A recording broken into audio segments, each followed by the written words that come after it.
గత 5 రోజులుగా అదానీ గంగవరం పోర్టు కార్మికులు తమ న్యాయమైన హక్కుల కోసం ఆందోళన చేస్తున్నారు.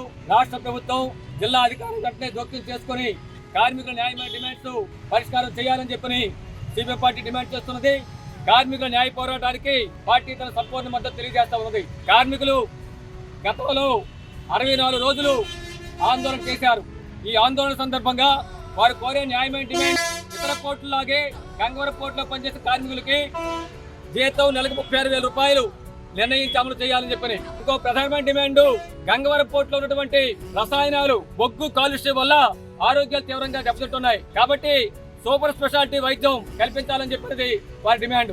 గంగవరం పోర్టులో ఉన్నటువంటి నిర్వాసిత కార్మికులు, ఆపరేటర్లు, కాంట్రాక్ట్ కార్మికులు, లోడింగ్ అన్లోడింగ్ కార్మికులు, మొత్తం సమస్త కార్మికులకి కార్మిక చట్టాలు అమలు చేయాలని చెప్పని ఈ న్యాయమైన డిమాండ్స్ కోసం 64 రోజులు సమ్మె చేస్తే, ఆందోళన చేస్తే ఆనాటి అధికార యంత్రాంగం రాష్ట్ర ప్రభుత్వం జోక్యం చేసుకుని మీ న్యాయమైన పరిష్కారం చేస్తామని చెప్పి హామీ ఇచ్చారు.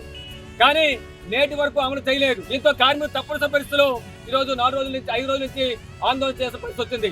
గంగవరం పోర్టు కార్మికులు ఆ పోర్టు ఏర్పాటు కోసం తమ భూములు ఇచ్చారు, సముద్ర వేటను కోల్పోయారు, ఉపాధిని కోల్పోయారు, తద్వారా తమ సర్వస్వం కోల్పోయి గంగవరం పోర్టు ఏర్పాటుకి కారణమయ్యారు. గంగవరం పోర్టు ఏర్పాటు తర్వాత అదానీ యాజమాన్యానికి కోట్లాది రూపాయలు లాభాలు వస్తున్నాయి, ఆదాయం వస్తుంది. కానీ ఆ పోర్టులో పనిచేసే కార్మికులు మాత్రం కార్మిక అమలు కావడం లేదు. గత తెలుగుదేశం ప్రభుత్వం గానీ ఈనాడు వైసీపీ ప్రభుత్వం గానీ ఈ రెండు కూడా ఎంత దుర్మార్గం అంటే గంగవరం పోర్టులో 4,000 మంది కార్మికులు పనిచేస్తుంటే దాన్ని షాప్స్ అంటే ఎస్టాబ్లిష్ చట్టం తీసుకొచ్చారు. అంతేనా దుర్మార్గం ఏముంది? వాస్తవంగా ఫ్యాక్టరీస్ యాక్ట్ పరిధిలో తీసుకురావాలి. కాబట్టి గతంలో రాజబాబు ఎన్నికైనటువంటి ఎమ్మెల్యేలు కానీ వైసీపీ ప్రభుత్వాలు కానీ ఆ చట్టాన్ని మార్చలేదు, కార్మికుల్ని నెట్టేడు ముంచే కార్యక్రమం చేశారు. కాబట్టి ఎప్పుడు కూడా యాజమాన్యం ఆ కార్మికులు దోపిడీ చేసుకోవడానికి అవకాశం ఏర్పడతా ఉంది. ఇప్పటికైనా సరే ప్రభుత్వం ఆ పరిశ్రమని ఫ్యాక్టరీ చట్టబద్ధంగా తీసుకురావాలని చెప్పి డిమాండ్ చేస్తున్నాం. దీంతో పాటు ఆ కార్మికులు వెంట 36,000 రూపాయల జీతం, అలాగే సూపర్ స్పెషాలిటీ వైద్యం కల్పించాలని చెప్తున్నాయి, ఆసుపత్రి నిర్మించాలని చెప్తున్నాయి మేము డిమాండ్ చేస్తున్నాం.